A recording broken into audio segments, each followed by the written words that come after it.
Kami dari SMK Muhammadiyah 5 Jember akan mempresentasikan hasil dari bisnis plan yang kami buat.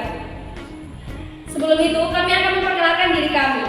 Saya Salsabila Humbara Syafunisa. Saya Davina Resya Putri. Dan saya Diva Salsabila. Produk yang kami buat bernamakan Miso. Miso adalah mie kering yang berasal dari suwak. Produk miso ini merupakan makanan berat yang cocok dikonsumsi oleh penggemar mie. Kami memilih produk mie karena banyaknya penggemar mie di Indonesia. Alasan kami memilih olahan mie dari bahan baku suwak adalah tingginya potensi suwak yang tersebar di daerah Capu, Jember. Umbi suwak yang ditemui jarang dimanfaatkan dengan baik oleh masyarakat. Padahal, suwak mempunyai kandungan yang bermanfaat untuk tubuh, seperti tinggi serat dan juga sifat antiinflamasi. Apabila dilihat dari segi mie instan yang tersebar di masyarakat, banyak sekali yang mengandung zat-zat kimia yang berbahaya dan sangat tidak baik apabila dikonsumsi secara terus-menerus. Jadi, kami mengantisipasi dengan cara menciptakan produk yang lebih sehat dan aman untuk dikonsumsi. Untuk segmentasi produk ini adalah produk miso ini dapat dikonsumsi oleh kalangan anak-anak di atas 5 tahun hingga lansia di bawah 50 tahun. Targetingnya yaitu prioritas target marketing dari miso adalah anak-anak hingga lansia. Hal ini disebabkan karena produk miso memiliki tampilan yang unik, sehat, dan menarik bagi seluruh kalangan konsumen. Selanjutnya, positioning. Positioning miso merupakan makanan yang bergizi tanpa adanya bahan kimia berbahaya.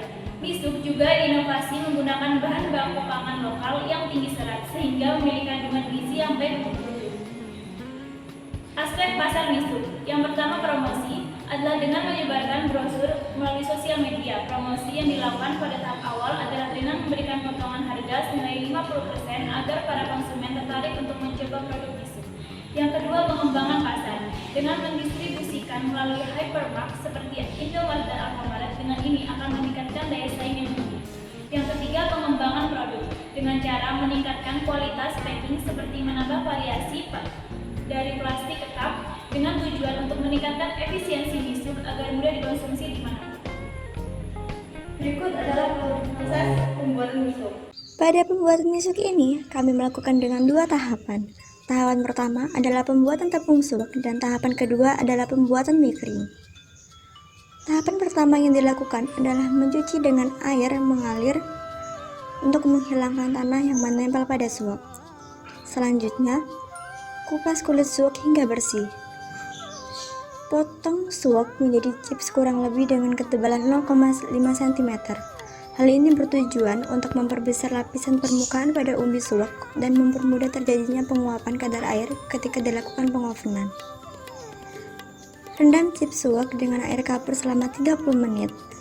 Karena air kapur bisa mengangkat kalsium oksalat pada suwak yang menyebabkan rasa gatal ketika dikonsumsi. Langkah selanjutnya, tiriskan dan cuci chips suwak di air mengalir. Hal ini berguna untuk menghilangkan residu air kapur yang masih menempel pada permukaan chips. Setelah dilakukan pencucian, hasil perendaman chips selanjutnya letakkan pada chips suwak ke dalam loyang untuk proses pengeringan dengan cara di oven. Oven selama 5 jam dengan suhu 95 derajat Celcius agar kadar air suwak berkurang. Setelah mengering, chips suwak di blender dan diayak agar menghasilkan butiran-butiran tepung suwak yang halus, sehingga siap disubstitusi untuk pembuatan miso. Untuk pembuatan miso ini diperlukan beberapa proses, seperti mempersiapkan bahan dan pengeringan adonan miso. Campur semua bahan dan aduk adonan hingga homogen. Pipihkan adonan mie agar lebih mudah pada saat penggilingan. Giling dan pipihkan adonan miso, kemudian potong memanjang menggunakan alat knuder maker. Berikan sedikit tepung terigu pada adonan miso agar tidak lengket. Istirahatkan miso terlebih dahulu selama 15 menit. Timbang dengan berat 72 gram, lalu bentuk bulat. Kemudian langkah selanjutnya adalah steam adonan miso yang sudah dibentuk bulat untuk memunculkan sifat gelatinasi pada mie. sehingga mempermudah saat proses pengeringan dan tekstur mie yang menghasilkan lebih renyah. Setelah di steam, adonan siap di oven selama 1 jam dengan suhu 80 derajat Celcius agar misuk menjadi kering. Setelah di oven, angin-anginkan misuk selama beberapa saat pada suhu ruang. Kemas misuk dan misuk siap dipasarkan. Aspek keuangan. Modal yang digunakan untuk pembuatan 50 kg misuk adalah sebesar Rp29.299 dalam 1 bulan.